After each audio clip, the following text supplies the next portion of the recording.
కూడా నేర్చుకున్నాం పిల్లల మమ్మల్ని మిక్కులుగా ప్రేమించిన మా ప్రియ తండ్రి, నిఘనమైన అద్భుతమైన నామాన్ని వందనాలు తీసుకుంటున్న తండ్రి. గడిచిన కాలం అంతయు గడిచిన దినములన్నీ మమ్మల్ని కాచి కాపాడి మా యొక్క జీవితంలో తండ్రి మరొక శ్రేష్టమైన ఈ ప్రభు దినాన్ని మాకు అనుగ్రహించినందుకు ఇదిగో నీ కుమారుడు మా రక్షకుడు ప్రభు అయిన యేసు క్రీస్తు నామమున మీ కృతజ్ఞాస్తులు చెల్లిస్తూ ఉన్నాము తండ్రి.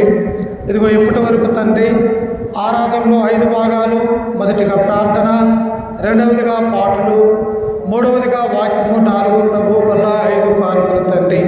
ఈ 5 విషయాల ద్వారా మిమ్మల్ని ఆత్మతోనూ సత్యంతోనూ ఆరాధించుకొని చూస్తుండగా మమ్మల్ని దీవించి ఆశీర్వదించి బలపరచండి తండ్రి. ఇదిగో ఇప్పటి వరకు తండ్రి నీ పాద సన్నిధానంలో మేమందరం కూడా సంగముగా సమకూడి ఆయా పాటల ద్వారా నిన్ను భయపరచుకుని ఉన్నాం.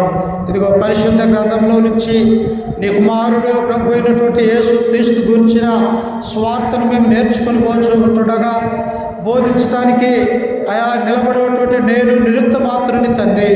నీ బిడ్డలకును మాకును మా యొక్క జీవితాలకని ఏ మాటలైతే అవసరమై ఉంటూ ఉన్నాయో ఆ మాటలు బోధించడానికి నాకు సామర్థ్యము, మంచి జ్ఞానాన్ని, ఆయా ధైర్యాన్ని నాకు అనుగ్రహించి సహాయం చేయండి. ఇదిగో సైతాన్ శక్తుల్ని, అంధకార శక్తుల్ని మీరు లయపరచండి తండ్రి. నీ కృప చేత, నీ ప్రేమ చేత తండ్రి మమ్మల్ని అందరినీ కూడా దీవించి ఆశీర్వదించి బలపరచగలరని ఈ మనవులు మా రక్షకుడు మా ప్రభు అయిన యేసు క్రీస్తు నామమున ప్రార్థించి అడిగి వేడుకుంటున్నాము తండ్రి. ఆమేన్. క్రీస్తునందు ప్రియమైనటువంటి దేవుని బిడ్డలారా, మనమందరము కూడా ఈరోజు ప్రభు దినం అనగా క్రీస్తు మరణించి, శ్రమపడి, మరణించి, సమాధి చేయబడి తిరిగి లేచినటువంటి రోజు ప్రియుల. ఎందుకు ఆదివారానికి ఇంత ప్రత్యేకత ఉన్నదని మనం అనుకుంటూ ఉన్నాము అంటే ప్రియులారా, పాత నిబంధన ప్రకారం వచ్చేసి శనివారం అనేది ఆరాధన స్థలం.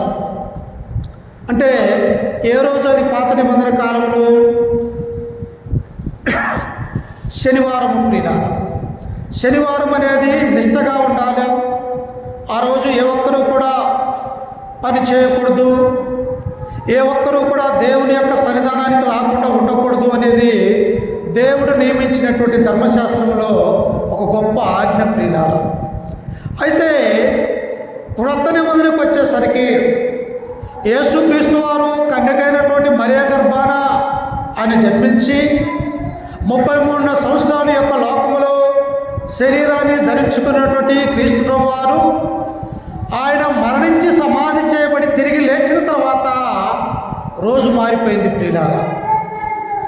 పాత నిబంధన ప్రకారం ఎప్పుడంటావు దేవుని ఆరాధించే రోజు శనివారం.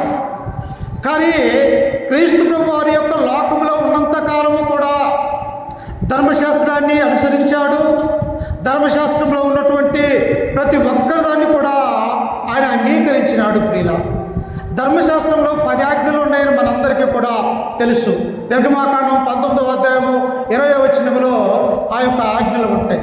కానీ 10 ఆజ్ఞలతో పాటు ఇంచుమించు 606 ఆజ్ఞలు పాత నిబంధన చట్టములు ఆయన ఇచ్చినటువంటి ఆ నిబంధనలో అన్నీ ఉన్నాయన్నటువంటి విషయాన్ని మనం గమనించాలి.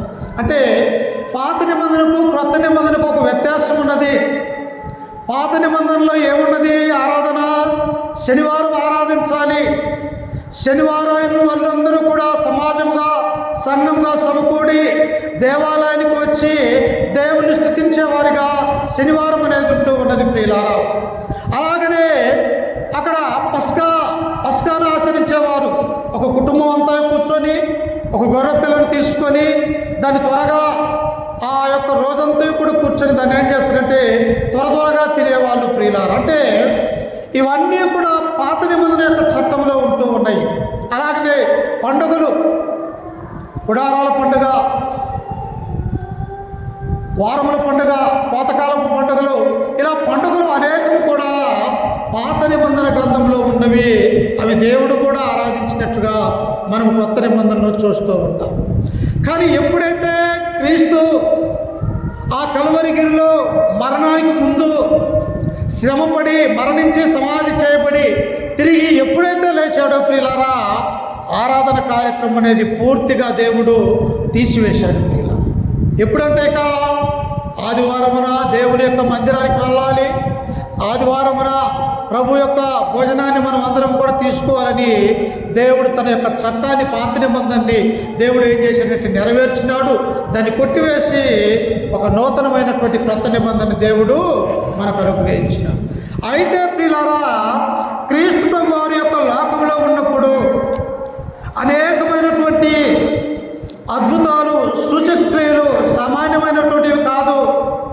నేనున్నటువంటి పాస్టర్ చెబుతున్నటువంటి ఆ దొంగ అద్భుతాలు కాదు, కానీ నిజమైనటువంటి దేవుని యొక్క కుమారుడుగా ఉన్నటువంటి యేసు క్రీస్తు వారు ఈ సమయంలో ఒక మాట అంటే ఆ సమయానికి అదే సెకండ్గా జరిగినట్టుగా ఈ క్రొత్త నిబంధన గ్రంథంలో మనం చూడగలం ప్రియులా. వెంటనే అందుకనే యేసుక్రీస్తు వారు ఎలాంటి వారంటే ఒక గొప్పవాడు. ఆయన దేవుని యొక్క కుమారుడు. ఆయన ఎలాంటి వాడంట?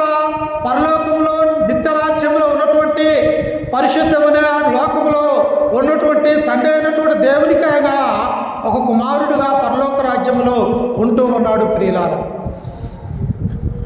అయితే అట్టి కుమారుడుగా ఉన్నటువంటి క్రీస్తు ప్రభు వారు ఈ లోకానికి రావాల్సినటువంటి అవసరత ఏర్పడి ఉన్నది ప్రియులారా. ఎందుకంట చూడండి ఒకసారి, ఎందుకు ఆయన ఈ లోకానికి రావాల్సినటువంటి అవసరత ఏర్పడదో హెబ్రీలకు రాసినటువంటి పత్రిక ఒకసారి చూడండి ప్రియులారా. హెబ్రీలకు రాసినటువంటి పత్రిక పరిశుద్ధ గ్రంథంలో నుంచి, హెబ్రీలకు రాసినటువంటి పత్రిక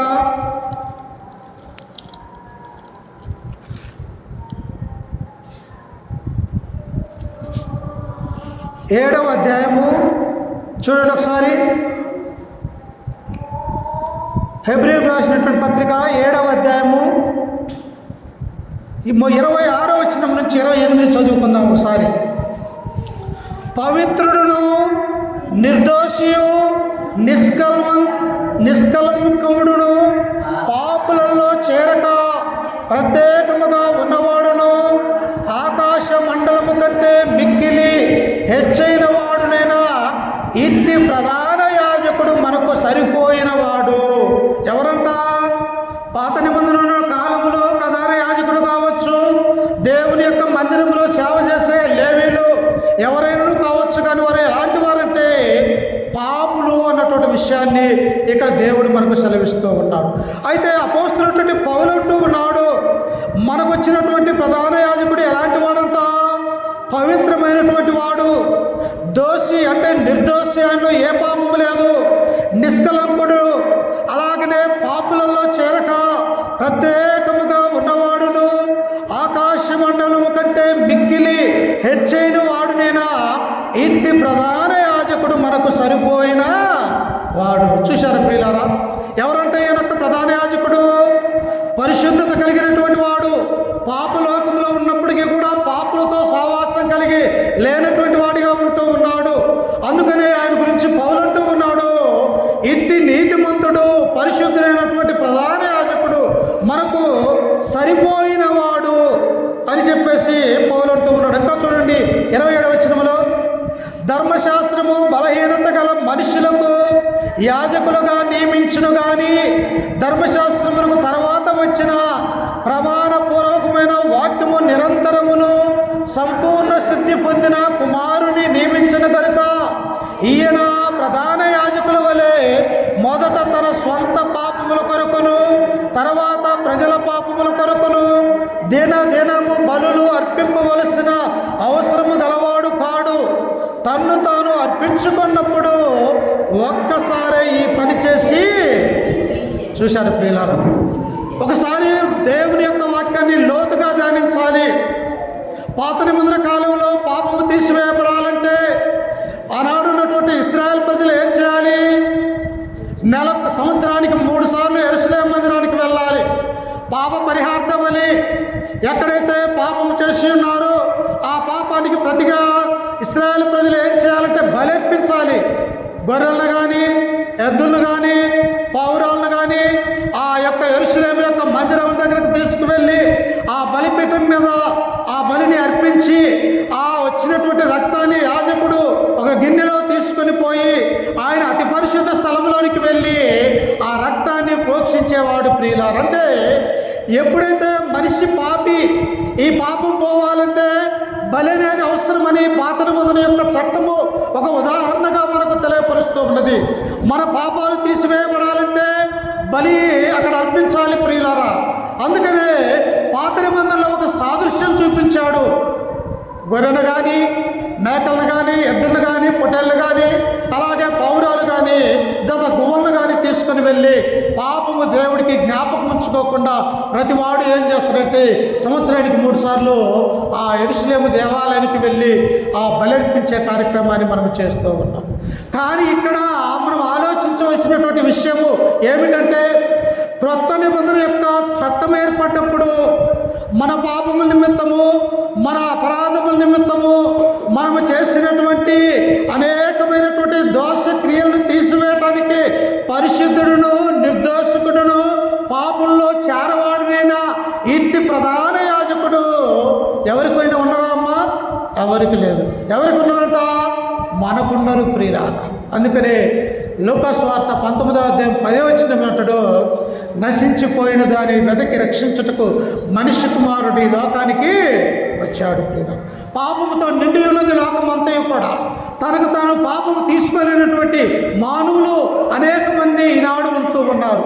అయితే ఆ పాపాన్ని తీసివేయటానికి ఒక పరిశుద్ధమైనటువంటి రక్తము అవసరమై ఉన్నదని చెప్పేసి దేవుడు తన యొక్క కుమారుని యొక్క లోకానికి మన పాపముల నిమిత్తం మాత్రమే ఈ లోకానికి బలిగా వచ్చినటువంటి ఒక గొర్రెపిల్ల వంటి వాడు క్రీస్తు ప్రభువారు ప్రియులారా. అందుకని మనకి ఈ 2 చట్టాలు తెలుసుకోవాలి.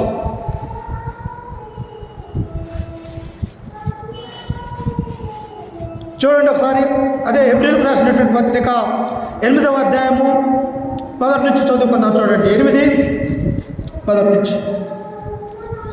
మేము వివరించుచున్న సంగతులలో సారాంశం ఏదనగా, మనకు అట్టి ప్రధాన యాజకుడు ఒకడున్నాడు. ఆయన పరిశుద్ధ ఆలయమునకును, అనగా మనుషుడు కాక ప్రభువే స్థాపించిన నిజమైన గుడారమునకు పరిచారకుడై ఉండి, పరలోకమందు మహామహుడును సింహాసనమునకు కుడి పార్శ్వమున ఆసీనుడు. ఆనాడు అర్పించే బలి ఏటాట మనిషికి ఏం చేస్తుందంటే, నీవు పాపివి, నువ్వు దేవాలయానికి వెళ్ళి బలి అర్పించాలని మనకు జ్ఞాపకం చేస్తూ ఉన్నది.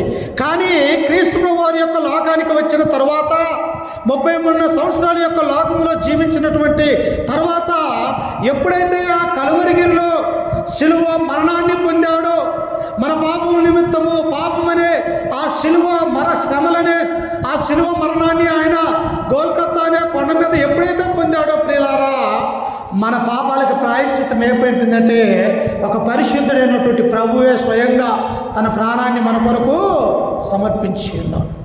ఇది అర్థం చేసుకోవాలి ప్రియులారా. మనం ఇది అర్థం చేసుకోకుండా ఇంకను పాత నిబంధన యొక్క చట్టంకు లోబడి, పాత నిబంధన ప్రకారము మన యొక్క జీవితము, మన యొక్క క్రియలు, మన ఆలోచనలు, మన పద్ధతులు ఉన్నట్టయితే మనం అన్నిటికీ కూడా క్రీస్తు దగ్గరకు రాలేమన్నటువంటి విషయాన్ని మనం గుర్తుంచుకోవాలి ప్రియులారా. పాత నిబంధన గ్రంథము గతించిపోయినది. దానిలో ఉన్నవి మనం ఆచరించకూడదు, దానిలో ఉన్నవి మనం అనుసరించకూడదు. సాదృశ్యంగా మాత్రమే దాన్ని ఉపయోగించుకోవాలి, కానీ అవి నిజ స్వరూపము కావు అని తన గ్రంథము మనకు తెలియపరుస్తూ ఉన్నది.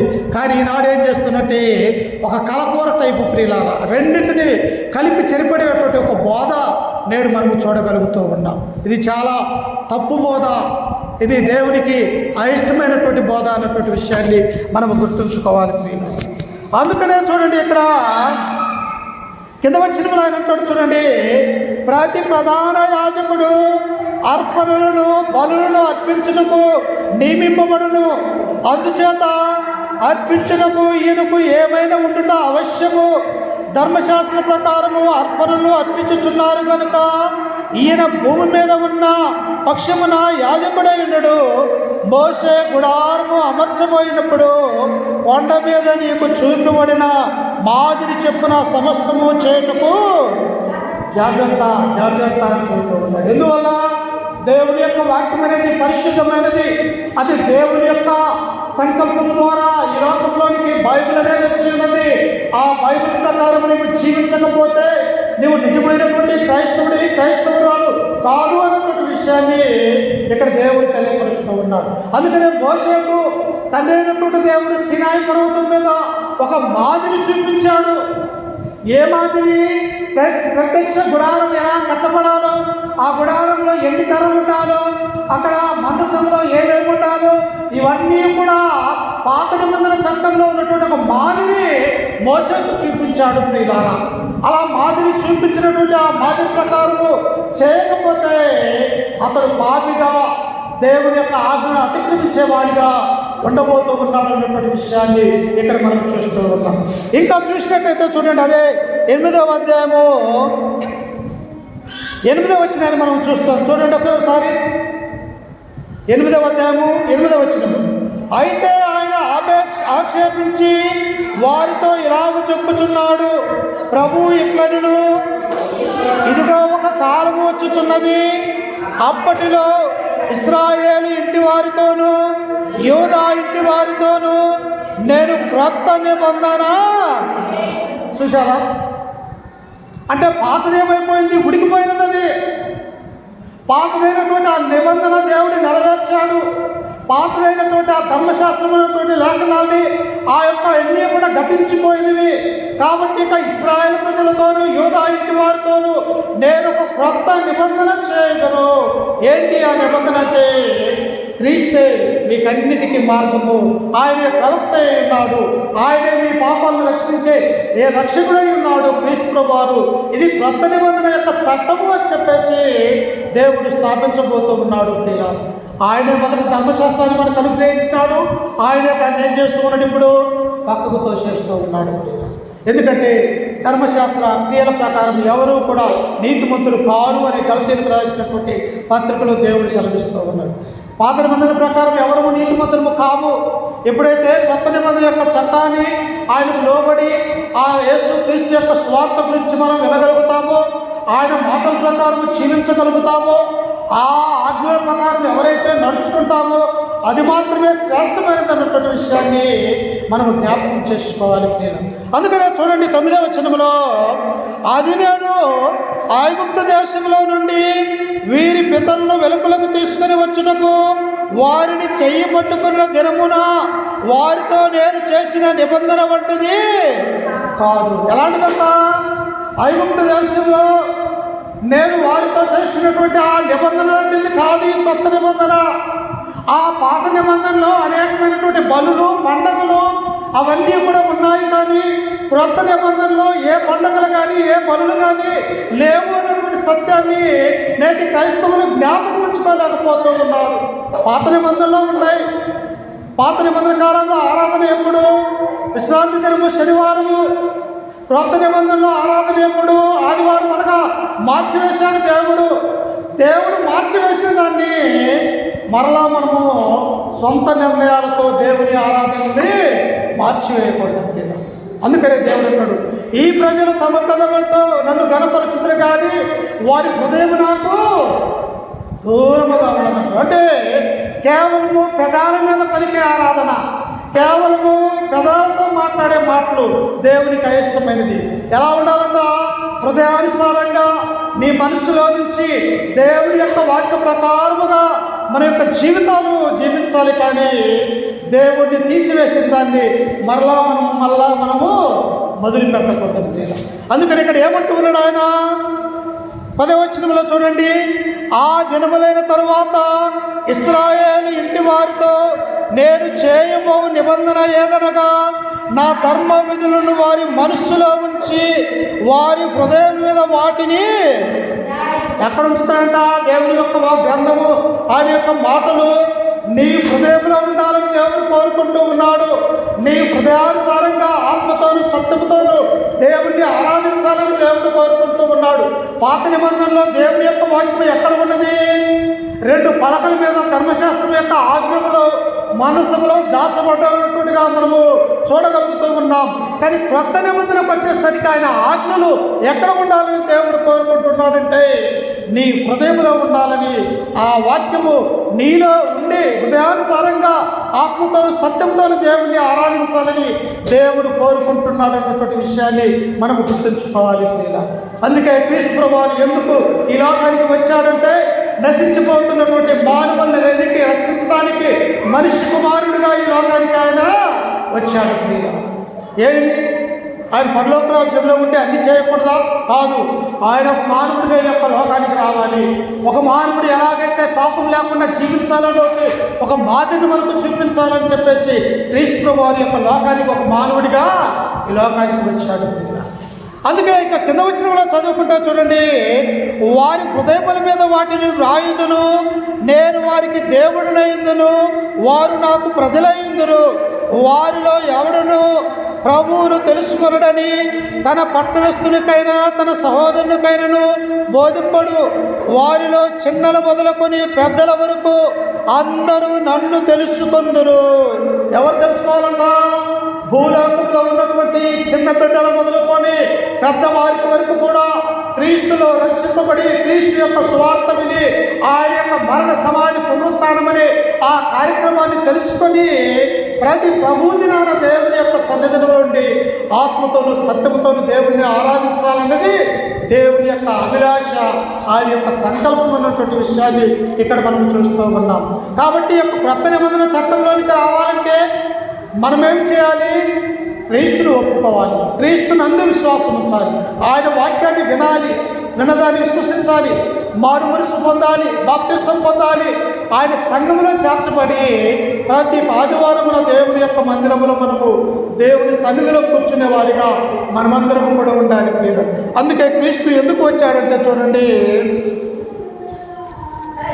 సార్, చూడండి ప్రియులారా, ఆయన యొక్క లోకంలోకి వచ్చినప్పుడు లూకాసు వార్త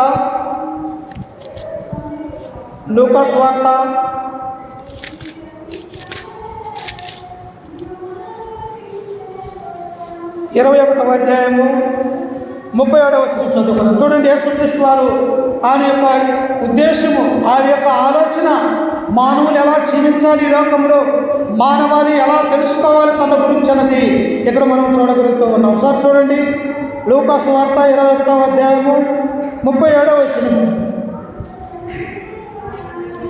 ఆయన ప్రతిదినము పగటి యందు దేవాలయములో బోధించుచు రాత్రి వేళ ఒలీవల కొండకు వెళ్ళుచు కాలము గడుపుచుండును. చూసారా, క్రీస్తు వారు దేవుని యొక్క కుమారుడై ఉన్నప్పటికీ కూడా ఆయన ఈ లోకంలో ఒక మానవుడిగా జన్మించినప్పటికీ కూడా తన యొక్క జీవితంలో ఏం జరుగుతూ ఉన్నదంటే ప్రతి దినము పగులు ఏం చేస్తూ ఉన్నట్టే ప్రజలకు బోధిస్తూ ఉన్నాడు. రాత్రికాల సమయం అయితే ఆయన ఒలీవల కొండకు వెళ్ళి దేవునికి ప్రార్థన చేస్తూ ఉన్నాడు. ఈనాడు మనం అలా ఉన్నామా? నామకార్థమైనటువంటి క్రైస్తవులుగా జీవిస్తూ ఉన్నామా? నామకార్థమైనటువంటి భక్తి కలిగి ఉన్నట్టయితే మనము ఎప్పటికీ కూడా దేవుని చెంతకు చేరలేమన్నటువంటి ఆ సత్యాన్ని మనం గుర్తుంచుకోవాలి. ప్రియులారా, అందుకని ఇక్కడ ఎలా ఉన్నాడట 38వ వచనంలో, ప్రజలందరూ ఆయన మాట వినుటకు దేవాలయములో ఆయన ఎందుకు పెందల కాడే వచ్చుచుండరి. ఎప్పుడు రావాలంట? పెందల కాడే. నీ పని ముగించుకొని దేవుని యొక్క సన్నిధానానికి నేను వెళ్ళాలి, దేవుని యొక్క మాటలను నేను జాగ్రత్తగా వినాలి, విన్నటువంటి వాక్యాన్ని నా హృదయంలో దాచుకోవాలి, దాచుకున్నటువంటి దీన్ని ఏం చేయాలి? ఇతరులకు పంచాలి, ఫలింపజేయాలని నీ మనసులో, నీ హృదయంలో దేవుని గురించినటువంటి ఆ సత్యాన్ని నేర్చుకోవాలి. అందుకనే క్రీస్తు వచ్చి ఏం చేశాడు? అనేకుల్ని మారు మనసులోనికి తీసుకొస్తూ ఉన్నాడు. పాపులను అనేక మందిని దేవుని చెంతకు చేరుస్తే కార్యక్రమాన్ని దేవుడు చేస్తూ ఉన్నాడు. అందుకే చూడండి 22లో, పస్కా అనబడిన పులియని రొట్టెల పండుగ సమీపించెను. ప్రధాన యాజకులను శాస్త్రులను ప్రజలకు భయపడిన కనుక ఆయన ఎలాగూ సంపిద్దుమని ఉపాయము వెదకుచున్నది. చూడండి ప్రియులారా, ఏ మానవాన్ని అయితే దేవుడు రక్షించాడో, ఏ మానవాళి కొరకైతే తన యొక్క ప్రాణాన్ని పెట్టబోతూ ఉన్నాడో, ఈ లోకంలో ఉన్నటువంటి ఆనాడు ఉన్నటువంటి శాస్త్రులు, పరిసయ్యులు, సద్దూకయ్యులు, యూదా జాతి అంతా కూడా ఏం చేస్తూ ఉన్నది జరుగుతున్నదంటే, ఒక పక్కైన అద్భుతాలు సూచక్రియలు, మీరు తండ్రికి కుమారులు కుమార్తెలు కావాలని యేసుక్రీస్తు యొక్క ఆలోచన అయితే, ఇక్కడేమో వారేం చేస్తున్నారంటే ఈయన్ని ఎలాగ చంపాలా అని కుట్ర చేసి ఉన్నారు ప్రియులారా. ఈనాడు కూడా అనేక మంది ప్రజలు ఎలా ఉన్నారంటే, నిజమైనటువంటి సత్యమైనటువంటి వాక్యాన్ని పతనం చేసే విధంగా నడుచుకుంటూ ఉన్నారు. ఏది సత్యమో ఏది అసత్యమో తెలుసుకోలేనటువంటి ప్రజలు నేడు ఉంటూ ఉన్నారు ప్రియులారా. అది ఇక్కడ యేసుక్రీస్తు వారిని ఏం చేస్తున్నారట, ప్రధాన యాజకులను, శాస్త్రులు, పరిచయులు అందరూ కలిసి క్రీస్తుని ఎలా చంపించాలా, ఎలా ఆయన్ని పట్టుకోవాలా అని ఆలోచన చేస్తూ ఉన్నారు ప్రియులారా. ఏంటనే చూడండి, ఆయన ఇంకా ఎన్ని శ్రమలు అనిపించారంటే చూడండి, అదే 22వ అధ్యాయము 14వ వచనాన్ని మనం చదువుకుందాం ఒకసారి చూడండి. ఆ గడియ వచ్చినప్పుడు ఆయనయు చదవండి.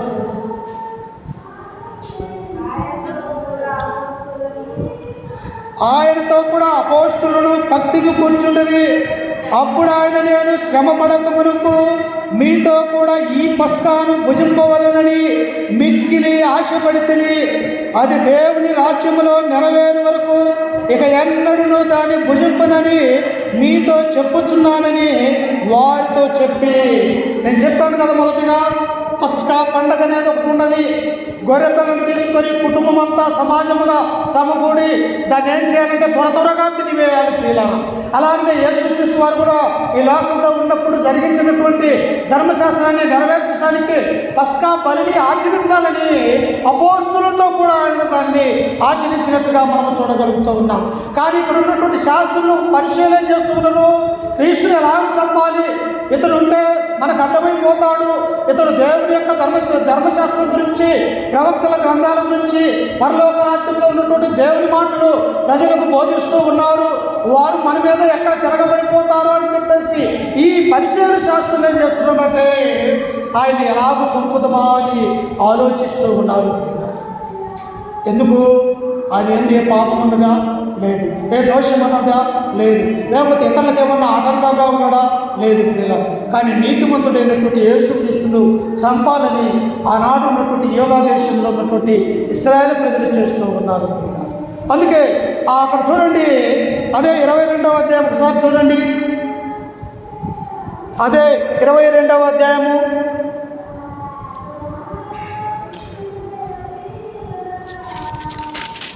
లూకాసు వార్త 22వ అధ్యాయము 39వ వచనం చదువుకుందాం ఒకసారి చూడండి. 39. తరువాత ఆయన బయలుదేరి తన వాడుక చెప్పున, చూసారా ఏది వాడుక? ఈనాడు అనేక మందికి అనేక రకాలమైనటువంటి వాడుకలు ఉన్నాయి. ఉదయం లేచిన దగ్గర నుంచి ఒక వ్యక్తి ఎలా సంపాదించాలి, ఎలా ధనాన్ని సమకూర్చాలని ఒక వ్యక్తికి ఉంటూ ఉన్నది. మరొక వ్యక్తికి ఎలా ఉన్నది, వ్యాపారం చేసుకోవాలి, వ్యాపారం ద్వారా నేను బాగుపడాలని మరొక వ్యక్తికి ఉంటూ ఉన్నది. మరొకడు ఏం చేస్తూ ఉన్నాడు, ఉదయం లేచిన దగ్గర నుంచి నేను ఎలా ఉండాలి అని మరొక వ్యక్తి ఆలోచన చేస్తూ ఉంటాడు. కానీ క్రీస్తు ప్రభువు యొక్క వాడుక ఏంటంటే ఉదయం లేచిన దగ్గర నుంచి సాయంత్రం వరకు కూడా తన వాడుక దేవునికి ప్రార్థన చేయటము, బోధించడము అన్నటువంటి విషయాన్ని ఇక్కడ మనం చూస్తూ ఉన్నాం. అందుకని అక్కడ అంటాడు, తరువాత ఆయన బయలుదేరి తన వాడుక చెప్పున ఒలివ కొండకు వెళ్ళగా శిష్యులను ఆయన వెంట వెళ్ళిరి. ఆ చోటు చేరి ఆయన వారితో, మీరు శోధనలో ప్రవేశింపకున్నట్లు ప్రార్థన చేయడని చెప్పి వారి వద్ద నుండి రాతివేత దూరము వెళ్ళి మోకాళ్ళుని, తండ్రి ఈ గిన్నె నా యొద్ద నుండి తొలగించుటకు నీ చిత్తమైతే తొలగించుము, అయినను నా ఇష్టము కాదు కానీ నీ చిత్తమే సిద్ధించుగా కానీ ప్రార్థించు. చూసారా? ఎందుకంటే ఇవన్నీ శిలువకు ముందు జరుగుతున్నటువంటి కార్యక్రమాలు. ఆయన మరణించకపోతే మానవాళికి రక్షణ అనేది లేదు ప్రియులారా. కాబట్టి ఆయన గెత్సేమనే తోటకు వెళ్ళాడు, ఆయనతో పాటు అపోస్తులు తీసుకువెళ్ళాడు, వాళ్ళని అక్కడ నిలవ కూర్చోమని చెప్పి ఆయన కొంత దూరంలో వెళ్ళి దేవునికి మోకరించి ప్రార్థన చేస్తూ ఉన్నప్పుడు ఇక్కడ ఉన్నటువంటి శిష్యులు ఏం చేస్తూ ఉన్నారంటే అలిసిపోయారు ప్రియులారా. యేసుక్రీస్తు చనిపోతాడని, యేసుక్రీస్తు మరణానికి దగ్గరగా ఉంటానని ఆ పస్కా పండుగలో అనేక విషయాలు వారికి బోధిస్తూ ఉన్నారు. అప్పుడు వారు ఏం చేస్తున్నారంటే దుఃఖపడుతూ ఉన్నారు. అయ్యో 33 సంవత్సరాలు మా మధ్యలో ఉన్నావు, మాకు అనేకమైనటువంటి మంచి మార్గములు నేర్పించావు. మేము ఎలా బ్రతకాలో, ఎలా జీవించాలో, ఈ లోకంలో మేము ఎలా నమ్మకం కలిగి ఉన్నావో ఇవన్నీ నేర్పించినటువంటి మా మధ్యలో ఉన్నటువంటి క్రీస్తు ప్రభువు వారు మరణించిపోతూ ఉన్నారని చెప్పేసి దుఃఖముఖములై ఆ అపోస్తలులు ఏం చేస్తున్నట్టే అక్కడే పడుకొని ఉన్నారు ప్రియులారా. కానీ క్రీస్తు ఎక్కడికి వెళ్ళాడు? ఆ గెత్సేమనే తోటకు వెళ్ళి మోకరించి తండ్రి అయినటువంటి దేవునికి మొరపెడుతూ ఉన్నాడు. ఏమని మొరపెడుతూ ఉన్నాడు చూడండి అక్కడ, ఈ గిన్నె నా యొద్ద నుండి తొలగించుటకు నీ చిత్తమైతే తొలగించము. అంటే ఎవరి చిత్త ప్రకారము యేసుక్రీస్తు వారు ఈ లోకములోనికి వచ్చాడంటే తండ్రి చిత్త ప్రకారం ఈ లోకములోనికి వచ్చాడు. తండ్రి ఏదైతే సంకల్పించాడో కుమారుడుగా క్రీస్తు వారు చేయటానికి, నెరవేర్చడానికి యొక్క లోకములోనికి వచ్చాడు. ఆయనను నా చిత్తము కాదు కానీ నీ చిత్తమే సిద్ధింపుగా కానీ తండ్రికి తర్వాత చెబుతూ ఉన్నాడు ప్రియులారా. ఈనాడు మనము కూడా మన ఆలోచనల ప్రకారం తండ్రి నేను బ్రతుకుతున్నా, నేను బ్రతికినా చనిపోయినా నీ కొరకే నేను జీవించాలి, నీలో నేను ఉండాలా అని చెప్పేసి మనము కూడా మన యొక్క జీవితంలో దేవుని యొక్క సంకల్ప ప్రకారం మనము జీవించాలి ప్రియులారా. ఆయన సంకల్ప ప్రకారము కాక, ఆయన చిత్త ప్రకారము కాక మన ఇష్టానుసారంగా జీవించినట్టయితే మన యొక్క జీవితం అపవాదితోటి పనివేసుకుపోతూ ఉన్నది ప్రియులారా. అందుకే చూడండి కింద వచనంలో చదువుకుంటే 44వ వచనంలో, ఆయన వేదన పడి మరింత ఆతురముగా ప్రార్థన చేయగా ఆయన చెమట నేలపడుచున్న గొప్ప రక్త బిందువులే ఆయన ఎలా చేశాడంట? ఆయన ప్రార్థన చేస్తే ఆయన యొక్క చెమట రక్త బిందువులే కనిపిస్తూ ఉన్నది ప్రియులారా. మరి నీ ప్రార్థన ఎలాంటిదో, నీ విశ్వాసం ఎలాంటిదో, నీవు తండ్రికే ప్రార్థన చేస్తే నీ ప్రార్థన తండ్రి చెంతకు చేరుతూ ఉందా? ఒకసారి మనల్ని ప్రశ్నించుకునే వారిగా ఉండాలి ప్రియులారా. అందుకనే క్రీస్తు వారు ఎందుకు ఈ లోకానికి రావాల్సినటువంటి అవసరత ఎందుకు ఏర్పడింది అంటే మన పాపాలని తీసివేయటానికి క్రీస్తు వారు ఈ లోకానికి వచ్చాడు ప్రియులారా. కానీ ఆయన అనేక శ్రమలు అనుభవించాడు, అనేక బాధలు అనుభవించాడు. లోకంలో ఉన్నటువంటి మనిషిని కూడా భరించలేనటువంటి ఆ నొప్పిని క్రీస్తు వారు భరించి మనందరి కొరకు భరించినట్టుగా ఈ గ్రంథంలో మనం చూస్తూ ఉన్నాం. చూడండి ఇంకా ఏమని చూస్తూ ఉన్నాడు చూడండి, 47 వచనం 22-47. ఆయన ఇంకా మాట్లాడుచుండగా ఇదిగో జనులు గుంపుగా వచ్చిరి. 12 మందిలో యోధాను అనబడిన వారు వారికంటే ముందుగా నడిచి యేసును ముద్దు పెట్టుకొనుటకు ఆయన ఎద్దుకు రాగా, ఎవరైనా 32 వెండి నాణెములకు క్రీస్తును అప్పగిస్తున్నటువంటి ఇస్కరియోతు యోధ కాపు కాశారు. శాస్త్రులు, పరిసయ్యులు, సద్దూకయ్యులు, ఆ దేవాలయాధిపతులు ఎక్కడ దొరుకుతాడా? జనాలలో ఉన్నప్పుడు పట్టుకుంటే జనాలు మన మీద తిరగబడతారు. ఆయన ఏకాంతముగా ఎక్కడ దొరుకుతాడా అని ఒక వలపన్ని ఈ శాస్త్రులు, పరిచయాలు ఉంటూ ఉన్నారు. వెంటనే ఈ ఇస్కరియోతు యోధకు వెళ్ళయ్యా, క్రీస్తుని పట్టిస్తే మీరు నాకేమిస్తారంటే 30 వెండి నాణెములు నీకు ఇస్తాము, ఆయన ఉన్న చోటును మాకు చూపించమని అన్నప్పుడు అర్ధరాత్రి వేళ క్రీస్తు ఎక్కడెక్కడ ప్రార్థన చేస్తాడో, ఎక్కడెక్కడ ఆయన ఉంటాడో ఈ యొక్క అపోస్తలుడైనటువంటి ఇస్కరియోతుకు తెలుసు. కాబట్టి ఈయన వెళ్ళి వారిని అక్కడ తీసుకువెళ్ళి దేవుని దగ్గరికి వెళ్ళి క్రీస్తును ముద్దు పెట్టుకున్నాడు. చూశారా? నమ్మించి మోసం చేయటం అంటే, దేవునికి వ్యతిరేకమైనటువంటి పనులు చేయటం అంటే, దేవుని యొక్క ఆజ్ఞ ప్రకారం నడుచుకునక అపోస్తలుడిగా ఉండవలసినటువంటి గొప్ప యోగ్యత ఇస్కరియోతు ఏం చేస్తూ ఉన్నట్టే పోగొట్టుకుంటూ ఉన్నాడు ప్రియులారా. నేను ఆ జీవితంలో కూడా దేవుని చెప్పిన మాట ప్రకారం కాక మన సొంత నిర్ణయాల ప్రకారం మన ఇష్టానుసారంగా దేవుని యొక్క నియమాన్ని, దేవుని యొక్క ఆజ్ఞని మనము మరి అనుసరించాలి ప్రియులారా. దాన్ని వ్యతిరేకించకూడదని దేవుని యొక్క గ్రంథం మనకు సెలవిస్తుంది. అయితే చూడండి, ఆయన ముద్దు పెట్టుకొనగా యేసు, యూదా నీవు ముద్దు పెట్టుకొని మనిషి కుమారుణ్ణి అప్పగించుచున్నావని వారితో అనగా, దేవుడికి ఏమన్నా తెలుసమా? దేవుడికి లోకంలో ఆయన ముందు ఏదైనా దాచగలమా? మనము ఏ పని చేసినా అది మనుషులను మనము భయపెట్టొచ్చేమో, కానీ తండ్రి అయినటువంటి దేవుడు క్రీస్తు ప్రభు వారు వారందరికీ కూడా మనం చేసే పనులు మనకు తెలిసిపోయారు. అందుకే దావీదు మహారాజు ఏమంటాడు, దేవా నా నడకను నా పడకను నీకు ముందే తెలిసి ఉన్నవి, నోటి మాట నా యొక్క హృదయంలోనికి రాకముందే నేనేం మాట్లాడుతానో నీకు తెలిసే ఉన్నదని ఆయన 139వ కీర్తనలో దావీదు మహారాజు మనకు సెలవిస్తూ ఉంటాడు. అంటే హృదయ ఆలోచనలు ఎరిగినటువంటి దేవుడు. అందుకనే ఆయన అంటాడు, హృదయం అన్నిటికంటే మోసకరమైనది, అది బహుఘోరమైన వ్యాధి కలది ప్రియుల. దాన్ని బాగు చేసేది ఎవరు? క్రీస్తు వారు ఒకరు మాత్రమే. కానీ ఇస్కరియోతు అనుకున్నాడు, నేను 30 వెండి నాణాలు తీసుకున్నాను, క్రీస్తును కేవలం బుద్ధి మాత్రమే పెట్టుకొని వారికి చెబుతాను అనుకున్నాడు. కానీ ఈ రహస్యము క్రీస్తు ముందుగానే తెలుసుకున్నవాడుగా చూస్తూ ఉన్నాం. ఎందుకంటే ఆయన సర్వోన్నతుడు ప్రియులారా, సర్వ సృష్టికి ఆది సంభూతుడై దేవుని యొక్క కుమారుడుగా యొక్క లోకంలో పిలువబడుతూ ఉన్నాడు. అప్పుడు ఇస్కరియోతు ఎదుటిన్నాడు, యోధా నన్ను బుద్ధి పెట్టుకొని వారికి అప్పగిస్తున్నావా అని. ఈనాడు కూడా క్రీస్తును అనేక విషయాలలో మనం అమ్ముకుంటూ ఉన్నాం. క్రీస్తు యొక్క మాటలు వినక, క్రీస్తు యొక్క ఆజ్ఞల ప్రకారం మనం జీవించక, ఈ లోకంలో కొత్త నిబంధన చట్టం ఏదో పాత నిబంధన చట్టం ఏదో తెలుసుకొనక మనము ఎలా జీవిస్తూ ఉన్నామంటే, మనము ఒక నిజమైనటువంటి క్రైస్తవులుగా కాక ఈ లోకంలో సాతాను యొక్క ఆలోచన నెరవేర్చే వారిగా మనం ఉంటూ ఉంటాం. అందుకే ఆయన కింద వచనములు ఆయన అంటూ ఉన్నాడు చూడండి, ఆయన చుట్టూ ఉన్నవారు జరగబోదాన్ని చూసి ప్రభువా కత్తితో నరుకుతామా అని ఆయనను అడిగిరి.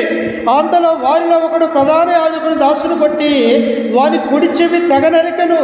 అయితే యేసు ఈ మటుకు తాలుడు అని చెప్పి వాని చెవి ముట్టి బాగు చేసెను. చూసారా, దేవుడు ఎక్కడొక్కడ రక్తాన్ని కోరుకోవట్లేదు ప్రియులు.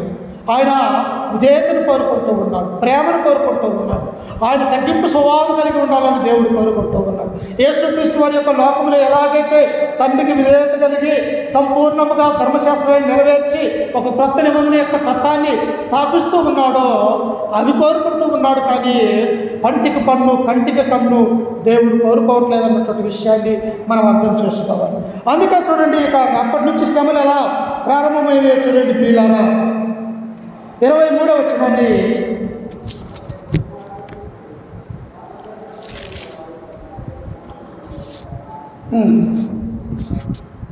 23వ అధ్యాయము లూకా సువార్త 23:33 వచనం చదువుకుందాం. వారు కపాలమనబడిన స్థలమునకు వచ్చినప్పుడు అక్కడ కుడివైపున ఒకరిని ఎడమ వైపున ఒకరిని ఆ నేరస్తులను ఆయనతో కూడా సిలువ వేసిరి. యేసు తండ్రి వీరేమి చేయుచున్నారో వీరెరుగరు కనుక వీరిని క్షమించమని చెప్పారు. వాళ్ళెంత కుట్రలు చేసినా శాస్త్రత పరిచయులు వారెంత దుర్మార్గంగా ప్రవర్తించినప్పటికీ కూడా శిలువ మీద ఉన్నటువంటి ఆ దేవుని కుమారుడు క్రీస్తు వారు అంటున్నాడు, తండ్రి వీరేం చేయుచున్నారు వీరెరుగరు వీరిని క్షమించమంటూ ఉన్నాడు. ఎందుకు? దేవుడు క్షమించకపోతే మనకు పరలోక రాజ్యం అనేది లేదు.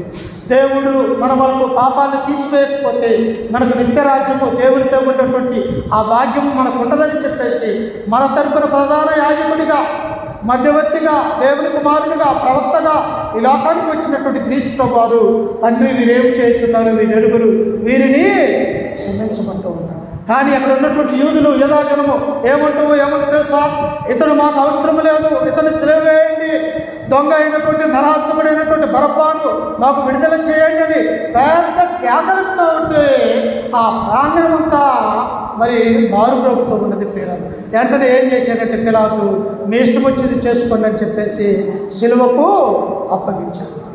అప్పగించిన తర్వాత ఆయన అనేకమైనటువంటి వేదనలు, అనేకమైనటువంటి బాధలు, కొరడా దెబ్బలు, ముళ్ళ కిరీటాలు, ఆయన మీద సిలువ మొద్దు అనే భారం మీద పెట్టడము, ఆయన కొట్టడము, ఆయన చేతులలో మరి అనేకమైనటువంటి గాయాలు, దెబ్బలు ప్రియులారు. ఎందువల్లంటే ఇవన్నీ ఎందుకు సహించాలంటే నిన్ను నన్ను రక్షించడానికి, మనలందరినీ కూడా తండ్రికి కుమారులుగా కుమార్తెలుగా చేయడానికి దేవుడు ఇవన్నీ కూడా సహించినట్టుగా మనం చూస్తూ ఉన్నాం. అయితే ప్రియులారా, క్రీస్తు చనిపోయాడు. చనిపోయిన తర్వాత అరిమత అయినటువంటి ఒక యేసేపు ఆయన దగ్గరికి వెళ్ళాడు. వెళ్ళి అయ్యా చనిపోయినటువంటి యేసు యొక్క దేహము నాకు ఇవ్వండి అని అన్నప్పుడు తీసుకొని వెళ్ళు అని చెప్పేసి యేసేపుకి ఇచ్చినప్పుడు ఎవరు కూడా సమాధిలో ఉంచినటువంటి ఒక సమాధిని, ఎవరు కూడా అక్కడ కట్టినటువంటి సమాధిని ఈ అరిమత యేసేపు అక్కడ ఉన్నటువంటి స్త్రీలందరూ కూడా అక్కడ తీసుకుని వెళ్ళి ఆయన పాతి పెట్టినట్టుగా చూస్తూ ఉన్నాం. ఆ పాతి పెట్టినప్పుడు శనివారం రోజు. ఇప్పుడు శనివారం అంతా కూడా దేవుడి సమాధిలో ఉంటూ ఉన్నాడు.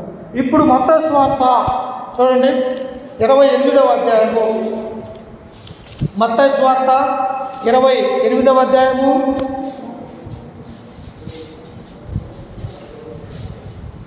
1వ వచనాన్ని చదువుకుందాం.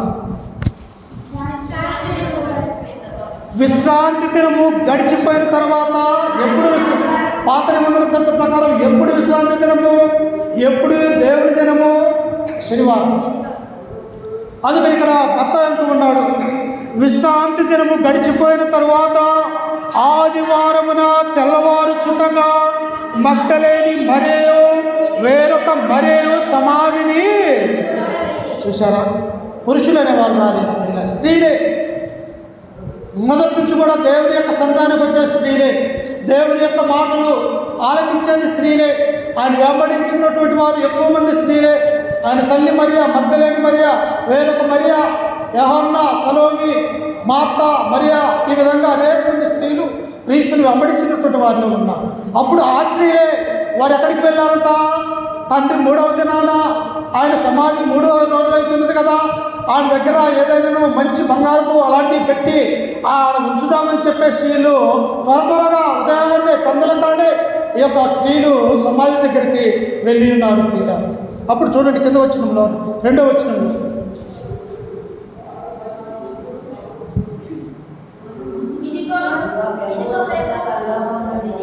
ఇదిగో ప్రభుదూత పరలోకము నుండి దిగివచ్చి రాయి పొర్లించి దాని మీద కూర్చుండెను. అప్పుడు మహాభూకంపము కలిగెను. ఆ దూత స్వరూపము మెరుపు వలె ఉండెను. అతని వస్త్రములు హిమమంతా తెల్లగా ఉండెను. ఏం చేశారు? సమాధి ద్వారా దేవుణ్ణి చంపాలన్నటువంటి ఉద్దేశం కలిగి ఆ మరణానికి అప్పగించినారు ఇశ్రాయేలు ప్రజలు. కానీ మరణము బంధించుట దేవుణ్ణి అసాధ్యమైనటువంటి విషయాన్ని వారు మర్చిపోయారు. దేవుణ్ణి మరణాన్ని బంధించగలదా? ఎవరి వల్ల అవుతుందా? శ్రమ పెట్టవచ్చు, మనిషిని బాధించవచ్చు, లేకపోతే నరహత్య చేయవచ్చు, ఒక మనిషిని బాధపెట్టవచ్చు. కానీ మరణాన్ని బంధించటము దేవుని యొక్క కుమారుని విషయంలో అసాధ్యమైనటువంటి విషయము వారు తెలుసుకోలేకపోయారు. అప్పుడు చూడండి, ఒక దూత ఏమొచ్చిందట? ప్రభుదూత పరలోకము నుండి దిగివచ్చి రాయి పొర్లించి దాని మీద కూర్చుండెను. ఎందుకు? క్రీస్తు ప్రభు అనేటువంటి వ్యక్తి దేవుని యొక్క కుమారుడు. పరలోక రాజ్యంలో నిత్యము కూడా దేవుని యొక్క కుమారుని సింహాసనం మీద కూర్చున్నటువంటి వ్యక్తి. ఆ వ్యక్తి భూలోకంలోనికి ఎందుకు వచ్చాడు? మన పాపములను తీసివేయడానికి. తన పరిశుద్ధమైనటువంటి రక్తాన్ని మన కొరకు కలువరిలో ఆయన చిందించి ఉండి 3వ దినాన తిరిగి లేస్తాడన్నటువంటి విషయము ఆదిమ ప్రవక్తలు లేఖనాలు ఉన్నాయి కనుక ఆ లేఖనాల ప్రకారం ఇప్పుడు ఏమైపోయిందట? 3వ దినాన క్రీస్తు ప్రభువు తిరిగి లేచాడన్నటువంటి విషయాన్ని ఇక్కడ మనం చూస్తూ ఉన్నాం. ఏంటనే చూడండి 3వ వచనంలో, 4వ వచనంలో, అతనికి భయపడటం వలన కావలి వారు వణికి చచ్చిన వారి వలె ఉండిరి. దూత ఆ స్త్రీలను చూసి, మీరు భయపడకుడి, సిలువ వేయబడిన యేసును మీరు వెతుకుచున్నారని నాకు తెలియను. ఆయన ఇక్కడ లేడు, తాను చెప్పినట్టే ఆయన లేచి. దేవుని యొక్క వాక్యము ఉన్నది ఉన్నట్టుగా ప్రవశించేవాడు క్రీస్తు ప్రభు. తండ్రి యొక్క చిత్తం ఏమిటో ఆ చిత్త ప్రకారం భూమి మీదకి వచ్చినటువంటి వాడు క్రీస్తు ప్రకారం. ఈ లోకంలో ఉన్నప్పుడు ప్రతిసారి ఆయన బోధించినప్పుడు చెప్పాడు, అయ్యా ఒకనొక దినము రాబోతూ ఉన్నది, నేను మరణిస్తాను, సమాధి చేయబడతాను, తిరిగి 3వ దినాన్ని లేస్తాను, ఇది జ్ఞాపకం ఉంచుకోండి అని అపోస్తలులకు చెప్పినటువంటి వ్యక్తి క్రీస్తు ప్రభు. కానీ వీరేమనుకుంటూ ఉన్నారు? శరీర సంబంధమైనటువంటి వ్యక్తి కదా, ఈయన 3వ దినాన్ని లేస్తాడా, ఆయన శవం ఎలా ఉండదో చూడాలని వీళ్ళు పోయారు. కానీ లేఖనముల ప్రకారము క్రీస్తు ఏం చేశాడు? 3వ దినాన మరణించి సమాధి చేయబడి తిరిగి లేచాడు. మరి క్రీస్తుని నమ్ముకున్నటువంటి మనము కూడా ఇహలోకంలో మరణిస్తున్నప్పటికీ కూడా పరలోక రాజ్యంలో మనము బ్రతుకుతామన్నటువంటి నిరీక్షణ ఎక్కడి నుంచి వచ్చిందంటే ఇక్కడి నుంచే వచ్చింది ప్రియులు. అందుకనే తెస్సలోనికి రాసినటువంటి మొదటి పత్రిక 4వ అధ్యాయం 13వ వచనమంటాడు, నీది నిరీక్షణ లేని ఇతరుల వలె మీరు దుఃఖపడకున్న నిమిత్తము నిద్రించిన వారి కంటే, అక్కడ ఒక మాట చూడండి ఒకసారి. తెస్సలోనికి రాసినటువంటి పత్రిక 4వ అధ్యాయం 13వ వచనంలో అపోస్తలుడైనటువంటి పౌలు అంటాడు క్రీస్తు మరణాన్ని గురించి. అక్కడ, సహోదరులారా, నిరీక్షణ లేని ఇతరుల వలె మీరు దుఃఖపడకుండా నిమిత్తము నిద్రించుచున్న వారిని గురించి మీకు తెలియకుండా మాకిష్టము లేదు. యేసు మృతి పొంది తిరిగి లేచినని మనము నమ్మిన ఎడల. ఎందుకు మనము క్రీస్తుని గురించి నమ్మాలి అంటే యేసుక్రీస్తు వారు మరణించి సమాధి చేయబడి తిరిగి 3వ దినాన లేచినాడని నువ్వు నమ్మితే అది ఒక్కసారే జరిగింది, ప్రతి సంవత్సరం జరగలేదు ప్రియులారా. ప్రతి సంవత్సరం జరిగిందమ్మా. క్రీస్తు శాఖం 33వ సంవత్సరంలో మాత్రమే క్రీస్తు మరణించాడు, సమాధి చేయబడి తిరిగి లేచాడు. ప్రతి సంవత్సరము జరగలేదు అది. కానీ ఇక్కడ ఏమంటూ ఉన్నాడు, నిద్రించుచున్న వారిని గురించి మీకు తెలియకుండా మాకు ఇష్టము లేదు. యేసు మృతి పొంది తిరిగి లేచినని మనము నమ్మినలా అదే ప్రకారము యేసునందు నిద్రించిన వారిని దేవుడు ఆయనతో కూడా వెంట పెట్టుకొని వచ్చును. ఎవరెవరిని? మన పితరుల్ని, ప్రవక్తల్ని, అపోస్తుల్ని, ఇలా అందరూ చనిపోయినటువంటి వారందరినీ కూడా తనతో పాటు క్రీస్తు ఎలాగైతే మరణించి సమాధి చేయబడి తిరిగి లేచాడో వారిని ఏం చేస్తున్నాడో తన వెంట పెట్టుకొని 2వ రాకడ సమయంలో మధ్యాహ్నాశానికి రాబోతూ ఉన్నాడు. తిరిగి 28వ అధ్యాయం మత్తయి సువార్తలోనికి మనం వద్దాం. చూడండి, అక్కడ తాను చెప్పినట్టే ఆయన లేచి ఉన్నాడు. రండి, ప్రభు పండుకొనిన స్థలము చూసి త్వరగా వెళ్ళి ఆయన మృతులలో నుండి లేచి ఉన్నాడని ఆయన శిష్యులకు తెలియజేయుడి. చూసారా, ఏం చేయాలంట? యేసు క్రీస్తు వారు మరణించి సమాధి చేయబడి తిరిగి లేచాడని మీరు త్వరగా వెళ్ళి ఆయన శిష్యులు ఉన్నారే ఆ శిష్యులకు తెలియపరచండి అని దూత స్త్రీలతో మాట్లాడుతూ ఉన్నది ప్రియులారా. అప్పుడు ఆ స్త్రీలు ఏం చేశారో చూడండి, 8వ వచనంలో చూడండి. వారు భయముతోనూ మహా ఆనందముతోనూ సమాధి యొద్ద నుండి త్వరగా వెళ్ళి ఆయన శిష్యులకు ఆ వర్తమానము తెలుపు పరిగెత్తుచుండగా యేసు వారిని ఎదుర్కొని మీకు శుభమని. చనిపోయినటువంటి వ్యక్తిని అక్కడ లేడని తెలిస్తే ఎంత ఆశ్చర్యము. మన మనస్సు భయంతో ఉంటుంది, ఒక పక్క ఆనందం ఉంటుంది. మన పూర్వీకులు, మన పెద్దలు ఎవరన్నా కూడా చనిపోయినటువంటి సమాధిలో నుంచి తిరిగి లేచినప్పుడు అక్కడ మనిషి ఉంటాడు అని మనం చూసినప్పుడు మనకు ఎక్కడది భయం ఉంటుంది, ఆశ్చర్యం ఉంటుంది. అలాగే ఈ యొక్క స్త్రీలు కూడా భయముతోనూ ఆశ్చర్యంతోనూ మహా ఆనందముతోనూ శిష్యులకు చెప్పాలన్నటువంటి ఉద్దేశం కలిగి వారికి వెళ్తూ ఉన్నప్పుడు మార్గ మధ్యలో దేవుడు ఏం చేశాడంటే వారికి కనిపించాడు. కనిపించి ఏమంటూ ఉన్నాడో చూడండి. యేసు వారిని ఎదుర్కొని మీకు శుభమని చెప్పెను. వారు ఆయన ఎదుకు వచ్చి ఆయన పాదములు పట్టి ఆయనకు మ్రొక్కగా యేసు భయపడుకుడి, మీరు వెళ్ళి నా సహోదరులు గలిలయ వెళ్ళుననియు వారక్కడ నన్ను చూతురనియు వారికి తెలుపుడు. చూశారు, మీరు వెళ్ళండి, నన్ను చూశారు, నేను లేచినటువంటి 3వ రోజు నన్ను చూశారు, సమాధిలో శవం లేదన్నటువంటి విషయము మీ కళతో మీరు చూశారు, దూత చెప్పినటువంటి మాటలు మీరు విన్నారు, ఇదిగో నన్ను సజీవుడిగా మీరు చూశారు కనుక మీరు వెళ్ళి నా యొక్క శిష్యులు గలిలయ ప్రాంతానికి వెళ్ళిపోతూ ఉన్నారు, మీరు వెళ్ళి ఆ గలిలయలో నేను వారికి కనిపించి వారితో నేను మాట్లాడతానని చెప్పేసి క్రీస్తు వారు స్త్రీలతో చెప్పారు. చూశారా, స్త్రీలు ఎంత గొప్ప భాగ్యవంతులు.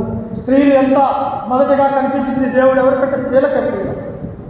స్త్రీలతోటే ఆయన మాట్లాడాడు.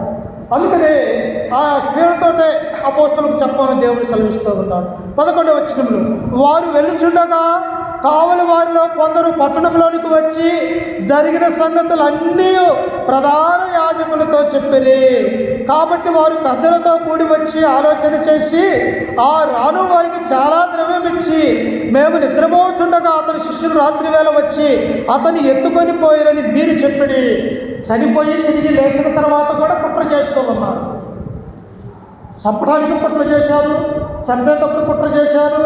శాస్త్రులు, పరిచయులు, యోధాధిపతులు ఇప్పుడు మరలా లేచిన తర్వాత కూడా కుట్ర ఏమని చేస్తున్నారంటే ఆ వచ్చినటువంటి కావలి వారు చూశారు కదా దేవదత్తుని, ఆ భూకంపాన్ని, ఆ బండ తొలగించటము, ఆ స్త్రీలు రావటము, ఇవన్నీ వాళ్ళు కావలి వారు చూశారు. చూసినటువంటి వారు ఎక్కడికి వచ్చారు? అధిపతుల దగ్గరికి వచ్చారు. అయ్యా, క్రీస్తు వారు మనమేమో పాతి పెట్టబడిచాము, కావలిగాశం పెద్ద బండ అడ్డ పెట్టాము, కానీ ఆ బండ తొలగిపోయినది, దేవదూత వచ్చి మాట్లాడింది, అక్కడ భూకంపం కలిగింది, ఆ భూకంపం దెబ్బకి మేమందరం కూడా హడలిపోయి పడుకొని ఉన్నాము. అక్కడ జరిగిన విషయాలన్నీ రాను వారితో చెప్పినప్పుడు వీళ్ళేం ఆలోచన చేస్తూ ఉన్నారంటే ఒకవేళ తిరిగి లేచినటువంటి నిజంగా యేసుక్రీస్తు లేచి ఉంటే ఆయన రాజైతాడు ఈ లోకానికి, కాబట్టి నా రాజ్యం పోతూ ఉన్నదని హేరోదు పిలాతు ఎక్కడ భయపడతారో. కాబట్టి తన శిష్యులు మేము నిద్రపోతూ ఉన్నప్పుడు తన శిష్యులు రాత్రి వేళ వచ్చి ఆ శవాన్ని ఎత్తుకొని పోయారని చెప్పేసి మీరు ప్రచారం చేయండి అని చెప్పేసి ఆ రాను వారికి, అంటే సైనికులకి, రోమా సైనికులకు చెబుతూ ఉన్నారు. చూశారా, క్రీస్తు చనిపోయి సమాధి చేయబడి తిరిగి లేచే సమయానికి అబద్ధ బోధ అనేది ప్రారంభమైంది. ఈనాడు ప్రారంభమైనది గొప్ప విషయం కాదు. అందుకనే మత్తయి సువార్త 7:20 అంటాడు, ప్రభువా ప్రభువా అని పిలిచి ప్రతివాడు ఆ పరలోక రాజ్యములో చేరడు, కానీ నా తండ్రి చిత్త ప్రకారం చేయువాడే పరలోక రాజ్యము చేరుతాడు. మనం అంటాం ఉదయం లేచిన దగ్గర నుంచి ప్రభువా ప్రభువా ప్రభువా అని అంటాం, లేకపోతే హల్లెలూయా హల్లెలూయా అంటాం. దానివల్ల ఎటువంటి లాభం లేదు. పరిశుద్ధ గ్రంథాన్ని చదవాలి. లేఖనాలు ఏం చదివిస్తుంది? పాత నిబంధన గ్రంథం దేవుడు ఎలా ఉన్నాడు, క్రొత్త నిబంధన చట్టానికి వచ్చేసి ఏం మార్చివేశాడు, అక్కడ పండగలు ఉన్నాయి, ఇక్కడ ఎందుకు పండగ లేవు, అక్కడ ఆరాధన శనివారము, క్రొత్త నిబంధనలు ఆరాధన ఆదివారము, అక్కడ కేవలం లేవీయులు మాత్రమే ప్రధాన యాజకులుగా ఉండాలి, ఇక్కడ క్రైస్తవుని నమ్ముకున్నట్టు ప్రతి ఒక్కడు కూడా యాజకుడే అనేటువంటి విషయాన్ని ఇక్కడ దేవుని యొక్క గ్రంథం మనకు చదివిస్తుంది. అందుకని గలతీయులకు రాసినటువంటి పత్రిక 4:10 అంటాడు, మీరు దినములను మాసములను ఉత్సవ కాలములను మీరు ఆచరించుచున్నారు, మీ విషయమై పడిన కష్టము వ్యర్థమైపోవునేమో అని నేను భయపడుచున్నాను. ఒకసారి చదవండి, గలతీయులకు రాసినటువంటి పత్రిక 4:10 చదువుకొని ఈ వాక్యాన్ని ముగించుకుందాం. చూడండి 4:10, మీరు దినములను మాసములను ఉత్సవ కాలములను సంవత్సరములను ఆచరించుచున్నారు, మీ విషయమై నేను పడిన కష్టము వ్యర్థమై పోవునేమో అని మిమ్మును గూర్చి భయపడు. దీన్ని బట్టి ఏమర్థం చేసుకోవాలి మనము? దినాలు చెడ్డవి కాదు, అన్ని దినాలు ఒకటి. సంవత్సరాలు ఆచరించకూడదు, ఎందుకంటే ప్రతి సంవత్సరము దేవుడి ద్వారా నిర్ణయించింది. ఉత్సవ కాలాలు ఉన్నాయి, ఆ కాలాలు కూడా దేవుడే తన స్వాధీనం ఉంచుకున్నాడు. అందుకని అపోస్తుల కార్యము 1:7 అంటాడు, అయ్యా ఇశ్రాయేలుకు మరలా రాజ్యము మీరు అనుగ్రహించదురా అంటే కాలములు సమయములు తండ్రి తన స్వాధీనమందు ఉంచుకుని ఉన్నాడు, వాటిని తెలుసుకున్నట్టు మీ పని కాదు అని క్రీస్తు వారు స్వయంగా చెప్పాడు. ఇక్కడ అపోస్తులైనటువంటి పౌలు అంటూ ఉన్నాడు, ఓ గలతీయులారా, అన్యులారా, అన్యులలో నుంచి క్రైస్తవులైన వారులారా, సున్నతి పొందిన వారులారా, క్రైస్తవులుగా మారినటువంటి మీరు తిరిగి మరలా వెనకకు మరలలేరా? అందుకని అక్కడ అంటూ ఉన్నాడు, మీరు దినములను మాసములను ఉత్సవ కాలములను సంవత్సరములను ఆచరించుచున్నారు. ఆచరించకూడదని బైబిల్ సెలవిస్తూ ఉంటే మనం ఏం చేస్తూ ఉన్నామంట? క్రిస్మస్ పండగ, జనవరి పండగ, ఈస్టరు, గుడ్ ఫ్రైడేలు, ఇలాంటి అన్నీ కూడా మనం ఆచరిస్తూ ఉన్నాం. ఇది తప్పు అని బైబిల్ సెలవిస్తూ ఉన్నది. ఎందుకు తప్పు? క్రైస్తవుడికి ప్రతి ఆదివారం పండగే, క్రైస్తవుడికి ప్రతిరోజు దేవుణ్ణి మరి ప్రార్థన చేసుకోవడానికి అవకాశం ఉన్నది. క్రైస్తవుడికి నిజమైనటువంటి ఆరాధన ఆదివారం అన్నటువంటి విషయం మనం మర్చిపోతూ ఉన్నాం. అందుకనే గలిలయలో ఉన్నటువంటి వాళ్ళారా, మీరు దినములను మాసములను ఉత్సవ కాలను మీరు ఆచరించుచున్నారు, అవి ఆచరించకూడదని కదా నేను చెప్పింది. అయితే మేలు పడిన కష్టము మరలా వ్యర్థమైపోదామని మిమ్మల్ని బతిపాలుకొనుచున్నాను. ఎందుకు? ఒక వ్యక్తి క్రీస్తులోనికి వచ్చిన తర్వాత మరలా లోకంలోనికి వెళ్ళిపోతే ఏమైపోతుందో తెలుసా? కుక్క తిని వాంతికి చేసుకొని మరలా కడగబడినట్టంటే తిన్నటువంటి దాన్ని కుక్క ఏం చేస్తుందంటే మరలా కింద పడేస్తుంది. కట్టిన తర్వాత మరలా తినడానికి కుక్క ప్రయత్నం చేస్తూ ఉంటుంది. అలాగనే పంది ఏం చేస్తుంది? దాన్ని ఎంత శుభ్రంగా అడిగినా కానీ ఎక్కడికి వెళ్తుంది? బురదలేకపోతుంది. అలాగనే మీ యొక్క జీవితాలు అలా అవుతాయని చెప్పేసి అపోస్తులైనటువంటి పౌలు తన వ్యాధుల్ని ఇక్కడ మనకు తెలియపరుస్తూ ఉన్నాడు. ఇంకొకసారి చూడండి, కొలస్సీలకు రాసినటువంటి పత్రిక 2వ అధ్యాయము, కొలస్సీలకు రాసినటువంటి పత్రిక 2వ అధ్యాయము, కొలస్సీలకు రాసినటువంటి పత్రిక 2వ అధ్యాయము, ఇక్కడ కూడా దేవుడు సెలవిస్తూ ఉన్నాడు. చూడండి 2:16 కాబట్టి అన్నపానముల విషయంలోనైనను పండుగ, అమావాస్య, విశ్రాంతి దినము అను వాటి విషయంలోనైనను మీరు తీర్పు తీర్చని ఎవరికి అవకాశము. ఎందుకు? పండుగలనే ఆచరించాలంటే పస్కా పండుగ ఆచరించాలి, పులియల రొట్టెల పండుగ ఆచరించాలి, అరణ్యంలో ఉన్నటువంటి గుడారాల పండుగ ఆచరించాలి, పాతకాల పండుగలు ఆచరించాలి, అలాగనే ప్రతి పండుగ అమావాస్యను ఆచరించాలి, పున్నమిని ఆచరించాలి.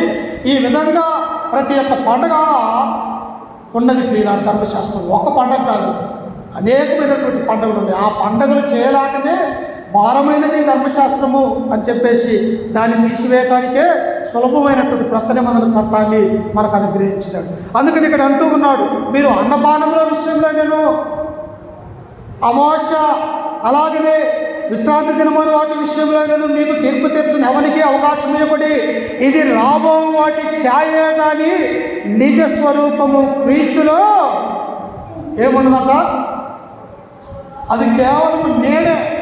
పాత నిబంధనలో క్రీస్తు కనిపించడు, ఒక నీడలా ఉంటాడు. మనం ఎండకు వెళ్తూ ఉన్నప్పుడు మన వెనక నీడలాగైతే ఉంటుందో, కానీ స్వరూపం ఎవరు? నిలిచి నడుస్తున్నటువంటి మనము నిజమైనటువంటి స్వరూపం. కానీ నీడమైనది మన బొమ్మ, దాన్ని పట్టుకుంటే మనిషి ఆగుతాడా? ఆగడు. మనిషిని పట్టుకుంటే ఆగుతాడు. అలాగనే ధర్మశాస్త్రంలో ఒక ఛాయ నీడలాంటిది, కానీ ఈ యొక్క వెలుగు స్వచ్ఛమైనది ఏంటంటే క్రొత్త నిబంధన చట్టము క్రీస్తు అన్నటువంటి విషయాన్ని ఇక్కడ మనకు తెలియపరుస్తూ ఉన్నాం. కాబట్టి ప్రియులారా, ఎందుకు క్రీస్తు ఈ లోకానికి వచ్చాడంటే మన పాపముల నిమిత్తమైన ఈ లోకానికి బలిగా అర్పించడానికి వచ్చాడు. తన యవ్వన కాలంలో 33 సంవత్సరాలు తన యవ్వనమైనటువంటి పరిశుద్ధమైనటువంటి రక్తాన్ని మన కొరకు చిందించి మనము కూడా తన వలె తిరిగి బ్రతకాలన్నటువంటి ఉద్దేశం కలిగి తండ్రికి కుమారులుగా కుమార్తెలుగా చేయడానికి క్రీస్తు వారి యొక్క లోకానికి వచ్చాడన్నటువంటి ఈ సత్యాన్ని మర్చిపోయి అల్లరితో కూడినటువంటి ఆటపాటలు, డ్యాన్సులు, అలాగనే పండుగలు, అమావాస్యలు ఇవి చేస్తూ మనమా నిజమైనటువంటి క్రైస్తవులము కాదు ప్రియుల. నిజమైనటువంటి క్రైస్తవుడికి ప్రతి ఆదివారం కూడా పండుగ అనేటువంటి విషయాన్ని గుర్తుంచుకోవాలి. ఇది వినటానికి మీకు కఠినంగా ఉన్నప్పటికీ కూడా ఇది వాస్తవము, ఇది సత్యము అన్నటువంటి విషయాన్ని మీకు తెలియపరుస్తూ ఈ మాటలను కూడా బోధించుకుంటూ కూడి వచ్చిన మీ అందరికీ మన రక్షకుడు ప్రభు అయినటువంటి యేసుక్రీస్తు నామమున వందనాలు తెలియజేస్తూ ఈ వాక్యాన్ని ముగించుకుంటూ ఉన్నాం. చిన్న ప్రార్థన చేసుకుని ఆరాధన కార్యక్రమాన్ని నడిపించుకుందాము. ప్రార్థన.